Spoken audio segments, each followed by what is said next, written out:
Right. Okay. So today's assignment is to discuss uh, the first part of the first canto of the Rape of the Lock.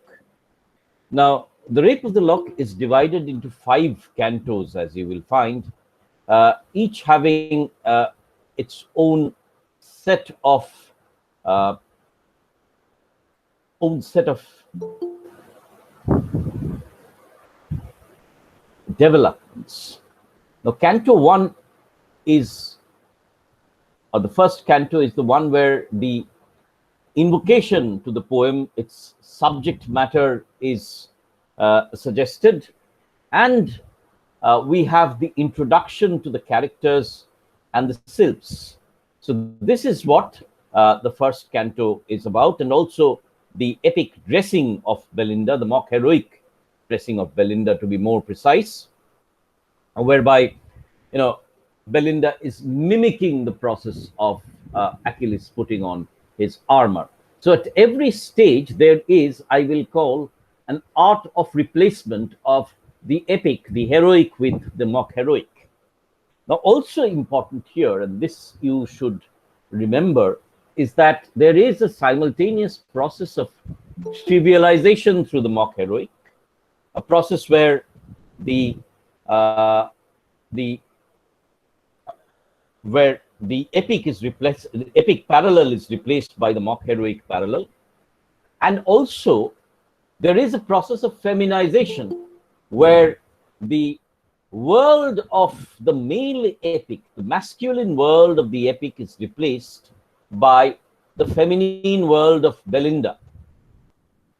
This also adds to a process of aestheticization, whereby, you see, the martial valor of the epic world is replaced, I would say, by the feminine attributes of Belinda's world, which is interspersed with a host of objects from the colonial exploitations. In that sense, Belinda's world is deeply colonial in being completely stacked with objects that colonialism had brought to England. Therefore, I had argued that at a more political level, Belinda's body rather, is a metonymic expression of the English colonial national body. At the same time, we'll see how Pope is very class specific in this poem. He's representing only a segment of the aristocracy with a satire on its world of idleness. He's also, in a different way, talking about the presentation of women and the way in which women were framed during this particular period, were represented during this particular period. Therefore, it is a comment on the various versions of womanhood that was available to the 18th century. So a trivialization, a feminization, and an aestheticization of the epic. Along with this, there is also a degree of sexual innuendo. Because after all, this is a poem about the rape of the lock, and it is about the amorous exchange and the amorous desires of men and women. Therefore, there is a degree of sexuality involved in the poem as well, which we will need to see how the sexual innuendos play out. It is with these words of repetition again, as it were, reminding you of the issues here, that we take up the first canto in detail. Pope begins with the invocation. Now, the invocation to the epic has 2 elements. If you read Milton's Paradise Lost and the first few lines, the invocation, or the classical invocation, In Virgil's Aeneid, for example, it begins with "of arms and the man I sing." So the first part of the invocation is the addressing of a particular muse. In the classical age, it is very often Apollo, or it is the god of knowledge. Now, in this case, also there is a muse, but that muse is Pope's friend Carroll, who had asked him, John Carroll, who had asked him to write the poem. The invocation states the subject matter, right? "Of arms and the man I sing." Virgil, or for that matter, you have Milton announcing that his purpose is to explain the ways of God to man, right? Therefore, an important part of the invocation is to state the subject matter, the high subject matter of the epic. And there's another, part of the invocation which announces how this particular epic or the particular text is excellent or even better than the other epics. So it announces the glory not only of the subject matter, but also of the poem itself, the ways in which the poem excels. Right. So Pope takes up this entire technique, and let us see how he represents it in a mock heroic format, or how he replaces the heroic content into the mock heroic mode. "What dire offense from amorous causes springs." Now, please remember that once again, the allusion is to Virgil. The allusion is to Virgil, and the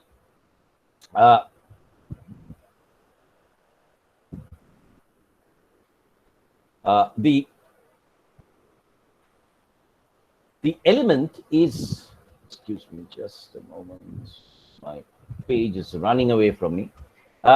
The opposition is between the dire offense, so social brawl, enormous quarrel, from amorous causes. So Pope is squarely laying the cutting off of the lock of hair to a moment of sexual desire, amorous causes.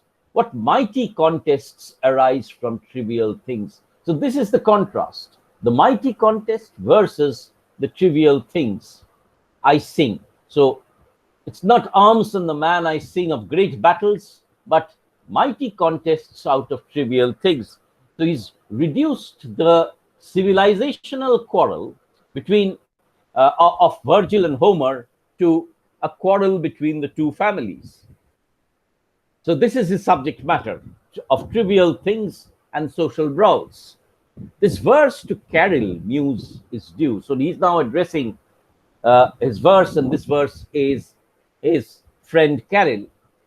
"This even Belinda may vouchsafe to view." Belinda, once again, remember, is the prototype of the beautiful woman, the La Belle, right? Belinda is therefore Arabella Fermor. Slight is the subject, but then he announces the greatness of the poem. Pope suggests that even though the subject is slight in the sense it is poor, it is thin, right? Slight is the subject, but not so the praise. "If she inspire and he approve my lays," right? So she inspire Belinda, Arabella Fermor, and Lord Peter. So there's this suggestion that both of them will approve, both of them will laugh at the poem, and therefore the social brawl will be dissolved. But there is the claim that even though the poem is of a slight subject matter, its art, its aesthetic is not so humble. It is in fact quite sophisticated. So Pope is conscious of the way in which he's manipulating the mock heroic, and in which the craft of the poet is being established. So slight is the subject, but not so the praise. "If she inspire and he approve my lays." Say, what strange motive goddess could compel a well-bred lord to assault a gentle belle. Now, please remember this once again, that there is a suggestion of violence within that word assault. Once again, assault in this case is the cutting off of the lock of hair, but there is a broader sexual innuendo in the way in which the body of the woman is being violated, right? And you can see how Pope is referring almost to the Virgilian Aeneid in the next line, when he refers to the line where there is a gentle, where such fierce resentment heavenly breasts have, what stranger cause yet unexplored could make a gentle belle reject a lord, right? So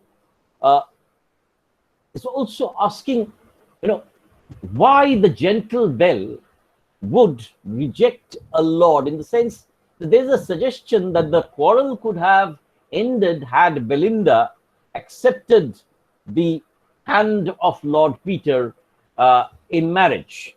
Now, once again, this is a very tenuous kind of an argument, it has its modern counterparts as well, in the sense that, very often rape victims in modern societies are asked to marry their rapists, and therefore the case is dissolved, as it were. So Pope is a similar kind of an attitude seems to be there in Pope, that this was an act of love or act of sexual desire on behalf of Lord Peter, and it could have been dissolved by Arabella Fermor accepting his hand in marriage, right? Now, this is once again a deeper misogynist core of the poem that runs throughout. Say what stranger cause yet unexplored could make a gentle belle reject a lord. In tasks so bold can little men engage. Now, that is a deeply sexual line. On the one hand, it refers to the short stature of Lord Peter. So Lord Peter was not a very tall man. He was, in fact, an extremely short man. So in tasks so bold can little men engage. But on the other hand, there is also always this suggestion within the poem that there is a sexual subterranean meaning. So the little men here could also refer to the penis, in the sense that it is referred to as the little part of the man, right? So in tasks so bold can little men engage, and in soft bosoms dwell such mighty rage. Once again referring to Virgil's Aeneid, where in soft bosoms lie mighty rage, heavenly resentment, as it were. Once again, notice how there is an innuendo on the soft bosom. So Pope's sexual innuendo is not pronounced. It is in fact very subtle, but it is there. There is a reference to Belinda as a sexual object in that sense of the term, and Lord Peter as somebody who is marked by or inflamed by sexual desire at the body of Belinda. So there is a very strong amorous element here. And when I refer to amor, I'm not just referring to love, the feeling of love, but also warm sexual desire. So there is a tension within the poem, a battle between the sexes, which is markedly sexual in its approach, right? Saul, and then comes, you see, this is then the invocation to the poem, right? He's wondering why or what is the motive of this entire fracas, of this entire social brawl. What is the motive of Lord Peter and Belinda? He's also wondering, he's announcing the subject matter of his poem, that he intends to laugh this out of court and dissolve it in laughter through the mock heroic. He's announcing his muse, Caril, and he's also announcing that even though the poet's subject matter is slight, is thin, is trivial, his craft, his poetic craft of the mock heroic is extremely sophisticated, right? That is what then the invocation to the poem has done. Now comes the time when we will be introduced to the protagonist, to the epic protagonist, to the mock epic protagonist, and this is Belinda, right? Now, therefore, and Saul through those white curtains sought a timorous ray. So this would be the silk curtains, silk imported very often from India, and also maybe the cotton which was imported from Egypt. Therefore, Saul is the sun, through the white curtains sought a timorous ray in the sense of feeble ray. So its sunlight is filtering in and oped those eyes that must eclipse the day. Now you see, when I talked about the poem yesterday, I was talking about its sudden sort of forays into the sublime. Now, what is the sublime? The sublime, as you will remember, is taken from Longinus. The concept is taken from Longinus. Well, Longinus's classical text is called perihypsos. The word hype comes from hypsos, elevation, right? The sublime is where you have a sudden elevation. And there are moments in The Rape of the Lock when the poem is elevated into great beauty, right? So Belinda might be just an ordinary mortal human being, but Belinda also equally is an extremely beautiful woman. And this beauty, this ethereal beauty, this almost sublime beauty, at periods creates the epic parallel. You see, Belinda does not have an epic parallel in the sense that she's equivalent to the valorous masculine, but she does have an epic sublime quality in being beautiful, right? Beautiful beyond imagination. So Saul through white curtains sought a timorous ray. The sunlight is filtering in. It is daytime. It is in fact noon, and oped those eyes that must eclipse the day. You see, this is where the poem suddenly sublimates into the epic quality, that Belinda's beauty is such, Belinda's eyes are such that even the sun is eclipsed. Now lapdogs give themselves the rousing shake, and sleepless lovers just at 12 awake. Once again, referring to the idle life of the aristocracy. They are sleepless because throughout the night they have had parting and they have had a life of leisure, right? So it's been a life of leisure, dancing, partying. In fact, there are references in the poem to the midnight masquerades, where people would go to parties dressed in masks, and nobody could identify one another, and there would be a lot of food, wine, drinking, and so on. So Pope is critiquing here. One of the critiques of Pope is against the aristocracy and its idle lifestyle, right? So sleepless lovers just at 12 awake. Thrice rung the bell, the slipper knocked the ground. So Belinda is calling for her maid, Betty. And you remember those silver bells that were once again part of the aristocratic world.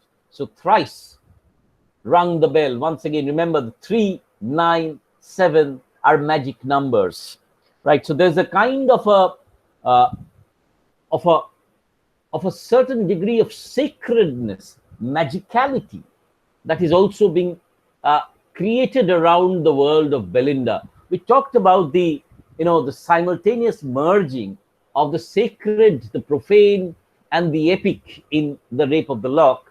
And you can see how Pope is building up the qualities of the epic, that there are 3 sounds that she makes, but it's just of the bell.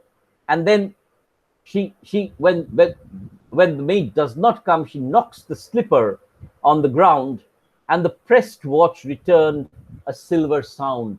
Please remember that this refers once again to London as the market for the best watches in the world. By the 18th century, London was recognized as one of the places where the best watches the silver watches were made. So silver belts, silver watches. It's a picture. It's a presentation of a fabulously rich, noble household. So the class structure of the poem, as it were, is firmly established. Pope is squarely putting this poem within the aristocratic, within the lazy aristocratic household. Belinda still her downy pillow pressed. So once again on her soft bosom, she's clinging on to her soft, feathery pillow. Once again, you can see this, it's almost a voyeuristic sort of gaze into the bedchamber of the young maiden. A voyeuristic gaze. We are, as it were, with the poet, peeking into Belinda's soft bedchamber. There's a degree of, you see, sexuality which is very subtle, but which is there. And there's a sexual tension within the poem, right? So Belinda still her downy pillow pressed, her guardian sylph prolonged the balmy rest. The balmy in the sense she's in that state where she's half asleep, half awake, as it were. Just before you are awake and you have these dreams. So balmy rest. It was he that had summoned to her silent bed. Now, who is the sylph? I'm coming to that point in a later discussion. So it was he that he had summoned to her silent bed, the morning dream that hovered over her head. So Belinda is still in her sleep. And what is the dream that she has? Right? She has this vision, as it were. Now, this is once again compared to the epic vision.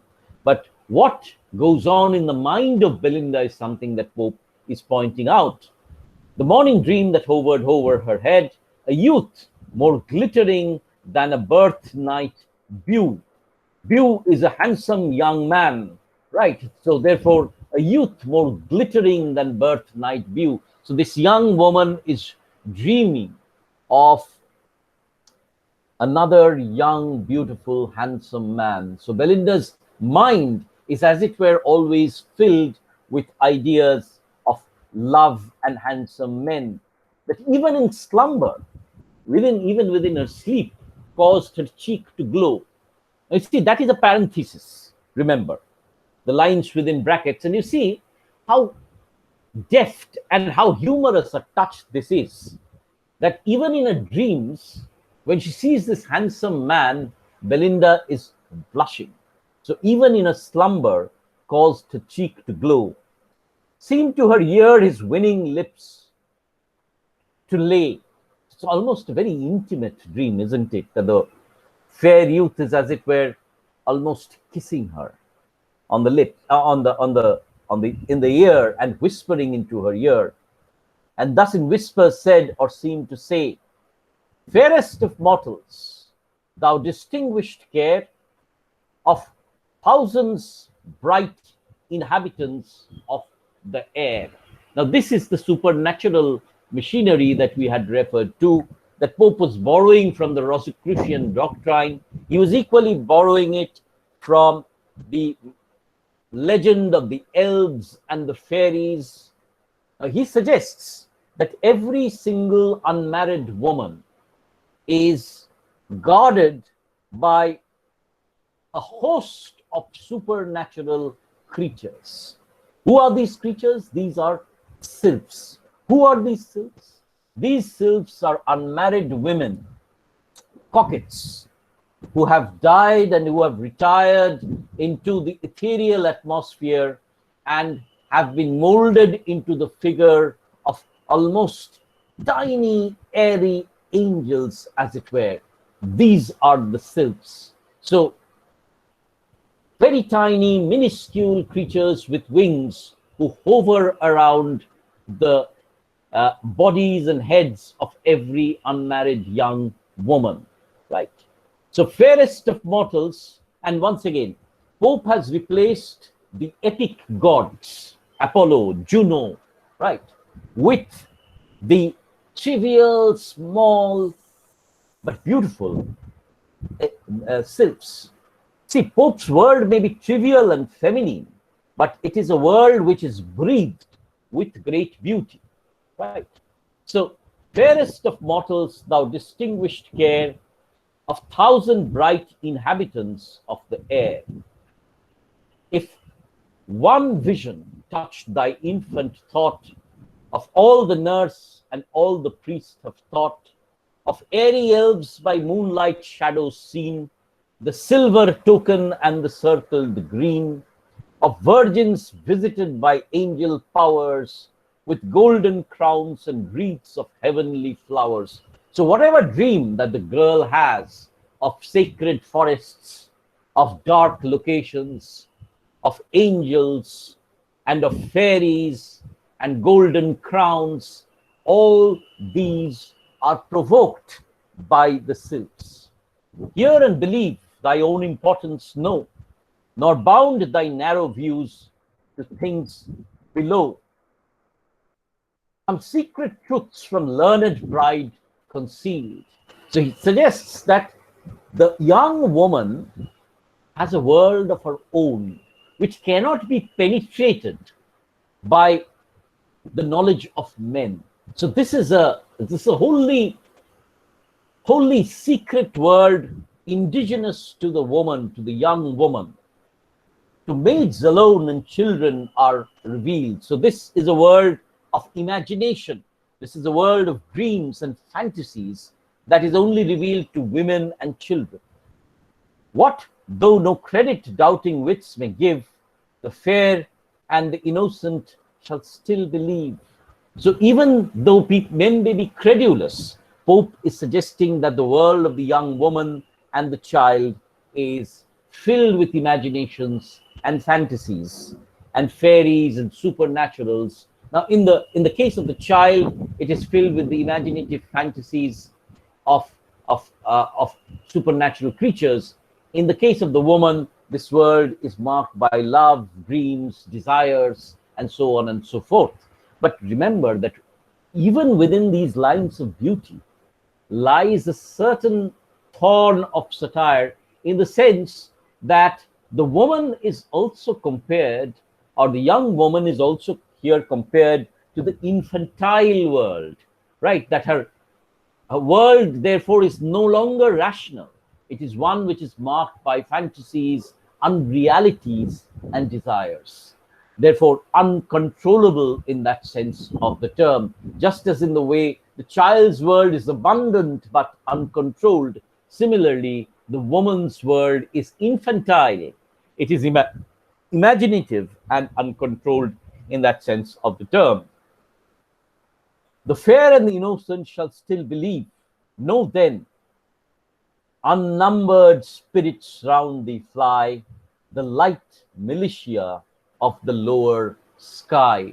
Now, this is once again the comparison with the Trojan armies, right? That around you, just as in the Trojan warfare, armies worked in formations. They had certain formations. So around Belinda's head and around the head of every young woman, including the ones who are listening into this lecture, lies a host of tiny, unseen creatures whom you cannot see, who are minuscule, who are minute, right? So therefore, there's a miniaturization of the epic. Instead of the valiant soldiers around Achilles or Hector, around Belinda lies an army of flying small creatures, the light militia of the lower sky. And you can see how Pope is using the labial consonants, the light, the L, the liquid consonants, the labial consonants, to create an object, a world of fantasy, imagination, and beauty. Now, why is this Horatian satire once again? Because this world of Pope is made up of a world of imagination and beauty. Once again, Pope is puncturing or punctuating the criticism that is making against the aristocratic idleness with a certain degree of great beauty that he's also breathing into the world. And therefore, there are satires against the woman, there's satire against Belinda, against the aristocracy, but that is punctuated with the great beauty that this world possesses, the gentle laughter. And therefore, this is a poem that seems to be half in love with the world that it is criticizing. That Pope is criticizing the idleness of the aristocracy, no doubt, but in presenting the grandeur, the beauty of this world, is also, as it were, half in love with it. So, know then, unnumbered spirits round they fly, the light militia of the lower sky. And this is where Pope will now create an elaborate mythology around this entire sylphs. Who are these sylphs? These, though unseen, ever on the wing, hang over the box and hover round the ring. So he says that wherever this young aristocratic woman goes, and where are the places that they visit? They visit the box. The box is the box in the theater. Remember that young aristocratic women would often go to the theater to be, not only to see the theater, but also to be seen, right? The young, beautiful woman would also want admiration, flirtatious glances from the people below, from the young aristocrat. So they would be there to see as well as to be gazed upon by the men, and hover round the ring. So this is, the ring is the road in Hyde Park and the Esplanade, where the women would go in boxes and I'm sorry, in chariots in the sense in coaches, where they would be driven around fully dressed and decked up, right? So Pope is suggesting that young women very often want themselves to be seen, right? They are very conscious of their own beauty and they want to be gazed at. Think what an equipage thou hast in air, right? So what a kind of an entourage, as it were, a kind of a retinue of followers that you have in the air, and view with scorn 2 pages and a chair. Now there's an allusion here. In the 18th century, when women were carried from one place to the other, you had either coaches or you were carried very often in a chair, right? There were these big chairs which 2 people would carry on their shoulders, right? You didn't have motor cars at that point of time, did you? And women could not walk. Even elderly men, they would be carried in that chair by 2 pages, right? Pages is servants. As now your own our beings were of old. So the sylphs are now telling us who these sylphs were. As now your own our beings were of old, and once enclosed in a woman's beauteous mold. So all these supernatural creatures were women, right? In another birth. So they're all dead. They're all spirits, but they were once enclosed within a woman's mold. Thence by a soft transition. You see, this is what is a beautiful kind of an understatement, as it were, soft transition, that is a moment of death. So thence by a soft transition, we repair from earthly vehicles to these of air. So we become spirits who float around in the air.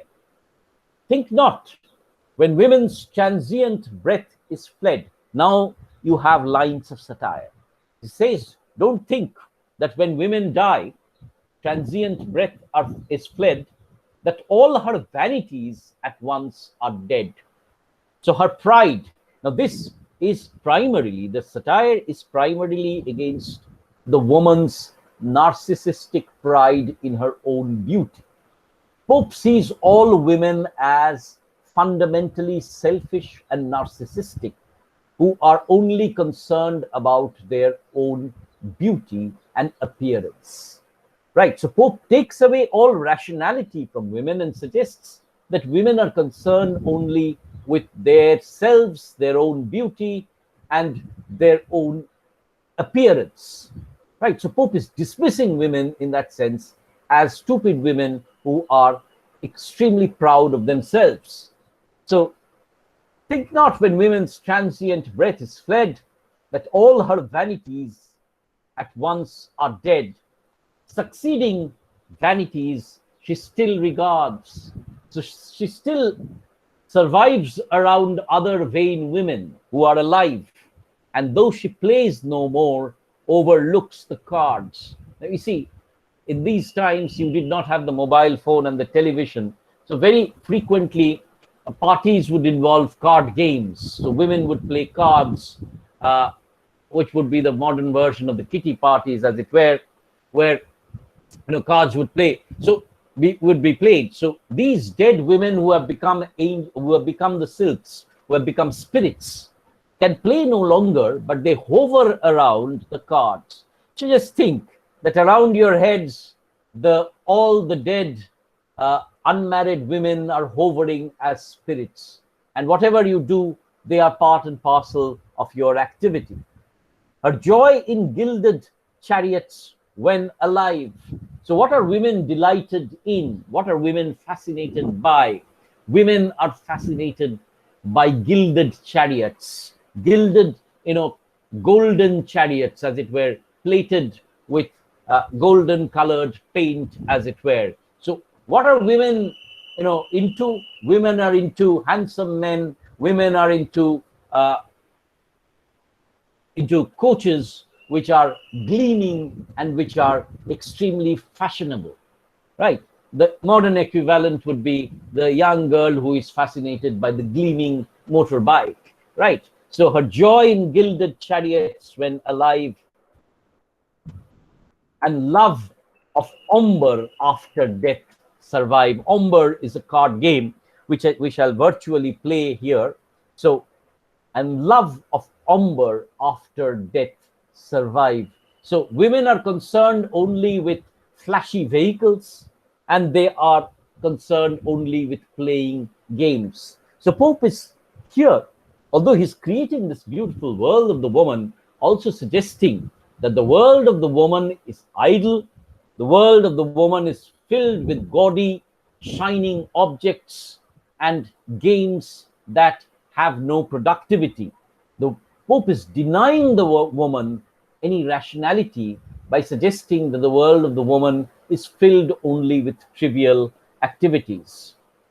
For when the fair in all their pride expire, so when the fair in all their pride, so when unmarried women, they expire, right? To the first elements, their souls retire, right? So they retire, or they are transformed. How are they transformed? And here Pope is creating categories of women. So he's dividing women into 4 categories based on the 4 elements, right? So the sprites of fiery termagants in flame. So women can be excessively quarrelsome, right? There are women who are quarrelsome. They are called viragos, as it were, who are extremely, who will always engage in conflict. Mukhora, right? So the sprites of fiery termagants in flame mount up and take a salamander's name. So they will be known as salamanders. They are fiery. So this is the element of fire. Soft yielding minds. There are women who will never protest, who will accept, right? Soft yielding minds to water glide away. So they go downwards and sip with nymphs their elemental tear, right? So they become nymphs, as it were, under the water. So fiery women go up into fire. The docile women go underground, underneath the sea, and stay with the nymphs. The graver prude sinks downward to a gnome. So a kind of a worm under the ground. Who is the prude? The prude is the moral, the woman who always professes to be moral, grave, serious, right? So the graver, serious, moral woman, she goes underground and becomes almost a worm. She's earth in search of mischief still on earth to roam, right? Therefore, who remains? You have had fire, you have had air, you have had water in the nymph, you have had the gnome in the earth, the pruder woman, and finally you have the light, airy, coquettish woman, the woman who has remained unmarried and the woman who has always flirted with men, who have always circulated amorous desire. Now, you see, the point is, why is the young flirtatious woman so very risky to patriarchy? Because she is unattached. Now, within the 18th century, still within the 18th century, the woman was identified with either the guardian in the form of the father or the husband or the son, right? So women, patriarchy was extremely anxious about the category of the single unmarried woman because she could radiate desire and create havoc within society. Therefore, not only the 18th century, throughout, you see the beautiful woman who is an object of desire and therefore male conflict was always categorized as this femme fatale, the fatal woman, as it were. And therefore, the prescription was that the single woman had to be put under guardianship and therefore married off or sent to a nunnery or whatever.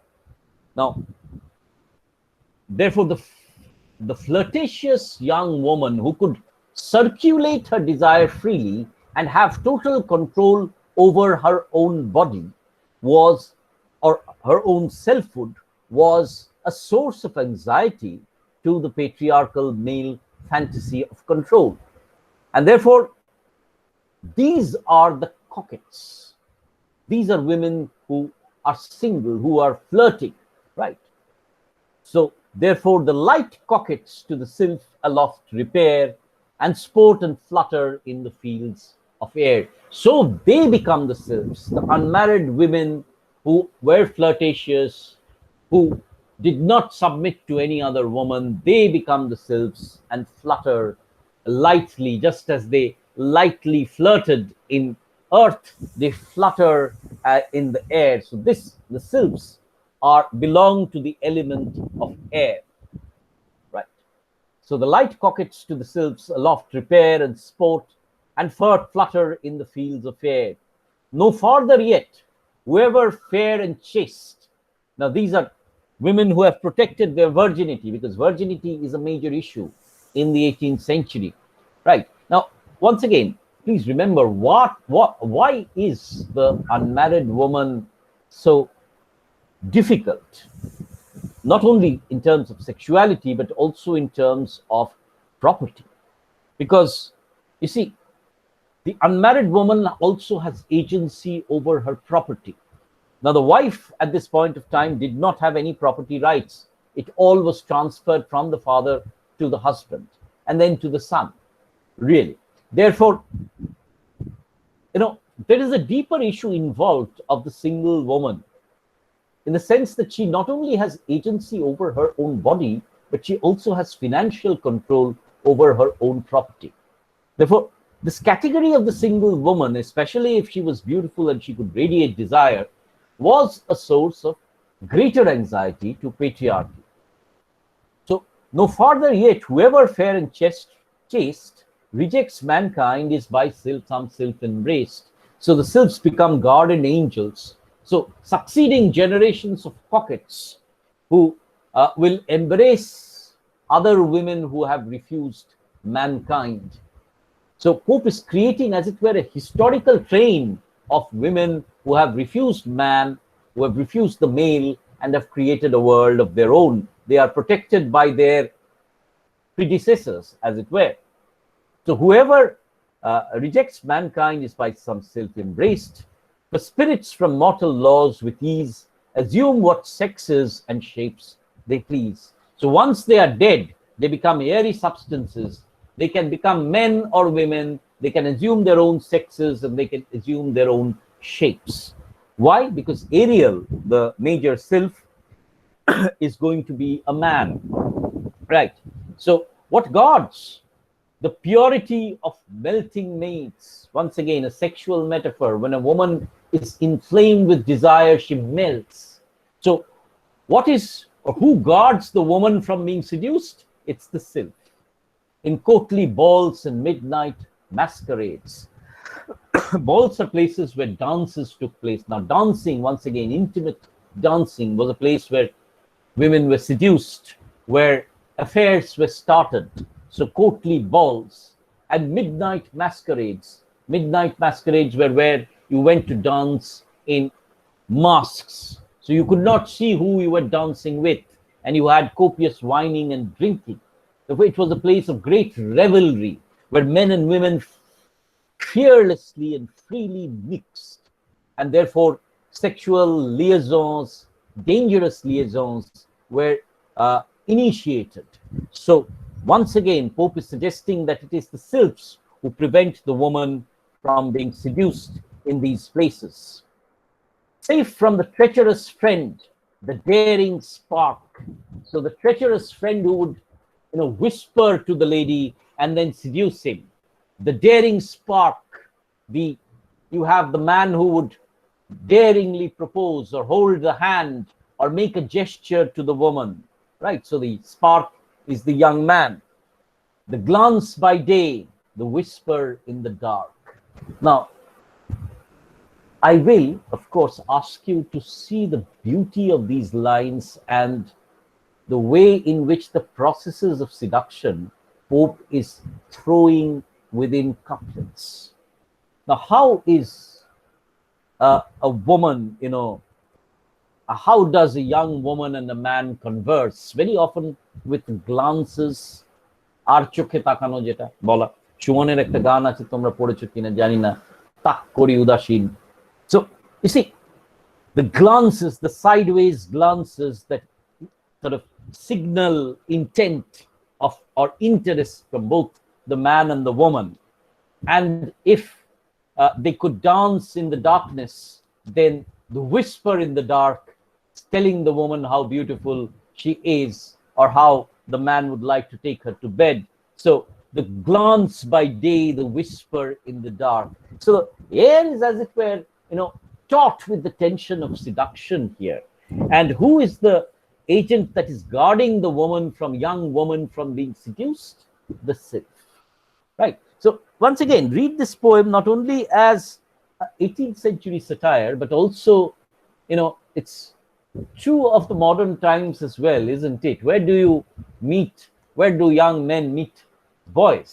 They meet them in parties, in programs. If you've seen, the departmental, for example, programs that you have where women dress up and men dress up, and then there are, initiations into affairs, and there are dances, parties, and of course, I will not talk about the whispers in the dark that also, I am sure, happen. When kind occasion prompts their warm desires. So young men and women who are guided by their hormones and by their warmth of their desires, when kind occasion prompts their warm desires. So when they have occasion to meet, when music softens and when dancing fires. So once again, music, what does music do? Music softens the resistances of the woman, and dancing, especially, if you remember that these are, dances where the woman would be held by the man, would fire up their desires. So dance, music, and masquerades and balls become places where women are liable to be seduced. So who stops this seduction? Who guards the woman? It is But the sylphs, the wise celestials, know, though honor is the word with men below. Now, why do women not submit to seduction? They protect their honor and their chastity. But Pope is suggesting that it is not the women who automatically protect their chastity, it is the sylphs who help them in doing this. Some nymphs there are, too conscious of their face, for life predestined to the gnome's embrace. These swell their prospects and exalt their pride when offers are disdained and love denied. And then, what is the female brain all about? Pope suggests, or Pope sort of tries to enter into the mind of the young aristocratic woman. What does she think about? Then gay ideas crowd the vacant brain. You see, this is once again this is a critical line. Pope suggests that women do not have minds of their own. They have no rationality.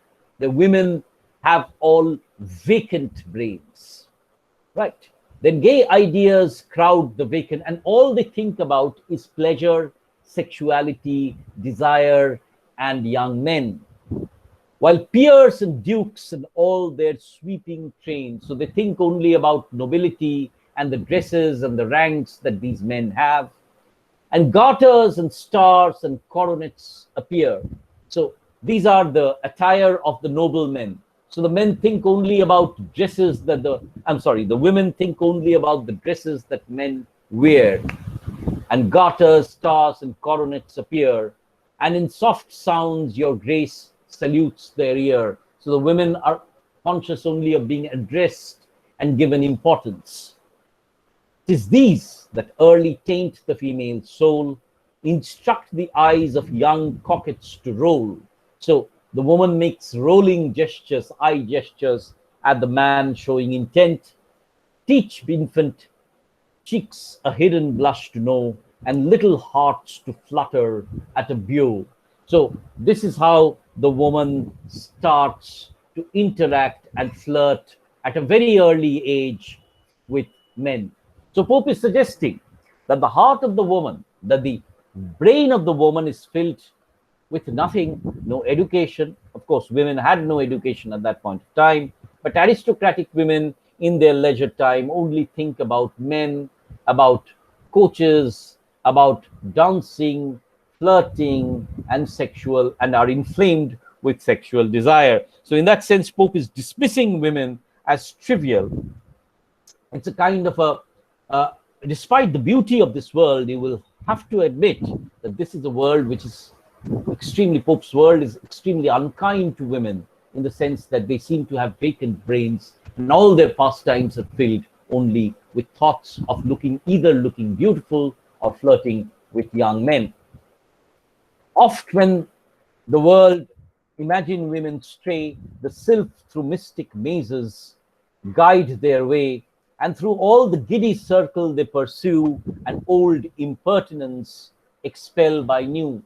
So when women move on from man to man, who guides them? The sylphs, because the sylphs do not want them to be chained or to be married to one individual. Therefore, they sort of lead the woman from one flirtation to another flirtation. Old impertinence, to all the giddy circle they pursue, so from man to man. And old impertinence, old lovers are replaced, as it were, by new lovers.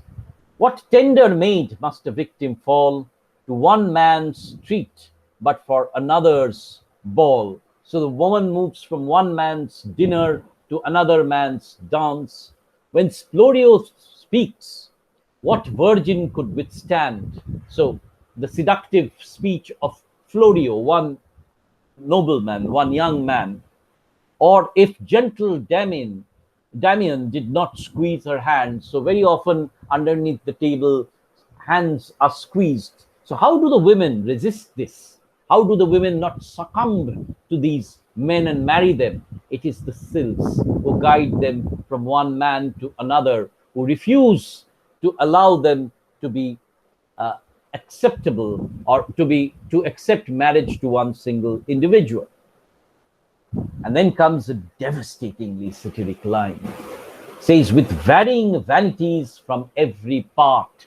So the woman is proud and conscious of her beauty, and with varying vanities from every part, they shift the moving toy shop of their heart. The woman's heart, Pope says, is like a moving toy shop. So every man is like a toy. At one point of time, he's replaced by another man. So women have no constancy. Women have no faithfulness at all.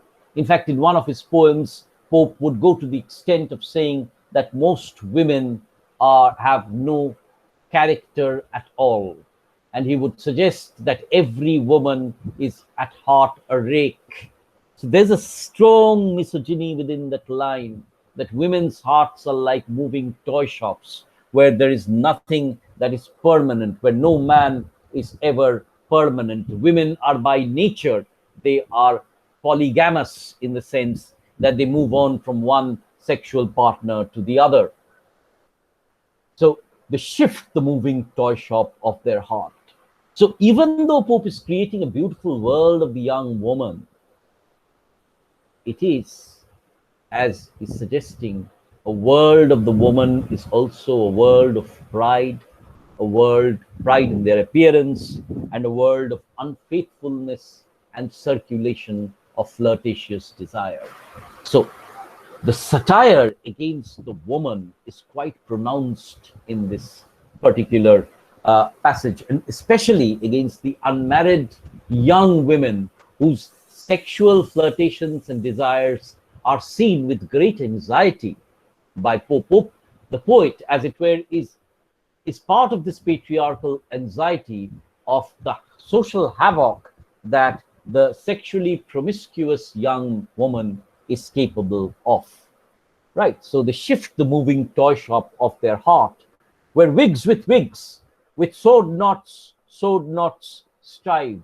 So just as you are fascinated nowadays by fancy hairstyles, so in those ages you had wigs, men wearing wigs, and men wearing sword knots. They carried swords, right?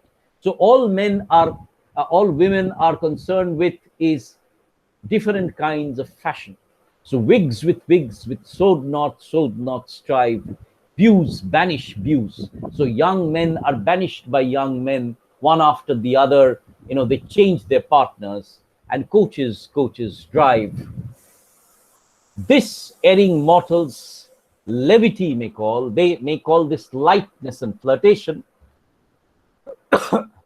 Oh, blind to truth, the sylphs contrive it all. So no, who contrives it, who controls this young woman, is her guardian sylph, as it were. Of these am I, who thy protection claim. So you are protected by numerous sylphs, but I am the chief of them who protect you. A watchful spirit, and Ariel is my name. So my name is Ariel. Late as I rang the crystal wiles of air, in the mirror of thy ruling star, I saw, alas, some dread event impend. So now comes Ariel's, forecast of doom, right? And he suggests that how he has seen, or is conscious of some great doom to appear, right? We'll stop here for the moment, so that I can break Canto 1 into 2 classes, because this demands a little bit of explanation also. So, but what has Pope done so far? So far, Pope has talked about the invocation of the poem. He suggested that this is a poem which is caused by a trivial incident. He suggested that this is marked by sexual desire. He's also suggested that his muse is Carol, and he has suggested that even though the event is trivial, and that his art is one of replacement of the epic by mock epic parallels, this art is a sophisticated art, and it is extremely aesthetically complex. Next, he has introduced the beautiful world of Belinda, which is marked by prosperity, which is marked by a plethora, an excess of objects which have all been taken from the colonial world, the silver watch, the downy pillow, the silky curtain. And he has also created Belinda's world as a sublimely beautiful world, oped those eyes that must eclipse the day. So Belinda is not an ordinary young girl. She's sublimely beautiful. She's, in a certain way, epically beautiful, majestically beautiful, right? So even though the trivial subject matter is there, the woman's beauty is magnified to an epic extent. So in that sense, it is in this way that there's a proximity of the mock epic with the epic form. And then Pope has talked about the different kinds and versions of women. What are these different versions of women? Women can be either fiery and quarrelsome, and therefore they become, when they die, they become termagants, salamanders. Women can be docile and extremely obedient. They become the nymphs after they die and go down into the element of water. Women can be prudish and naughty, moral and extremely posing as moral. They become gnomes and be like worms and go into the ground. Or women who are light, who are flirtatious, who are proud, who think only about their own beauty, and who never marry, and who flirt from one man to the other. They become coquettes. They are known as coquettes, and they become the sylphs in the air. Now, it is this category of women that Pope is dealing with in Canto 1, and he says that these women are never constant. All they think is about is having a good time, about their own beauty, and flirting from one man to the other. Their heart is like a moving toy shop. All they are concerned with, these aristocratic women, are in general fashions of men and coaches and the objects that men can strew around them. And he suggests that they preserve their honor only because the sylphs are with them, and they prevent this. They both facilitate this flirtation as well as, sort of prevent their chastity from being taken. So they prevent the sexual encounter, but they force the radiation of their sexual promiscuity throughout men. And within this, you can see Pope's dismissal of young women as sexual objects in a sense, and also his deep misogyny in suggesting that women are not at all, women are promiscuous, they have no character, and that every woman is at heart a rake. Now, it is here that I'll stop, because in the next part we will talk about the dream that Ariel has and its epic parallel. So it is with that, therefore, that I would like to bring this discussion to this recording to a close.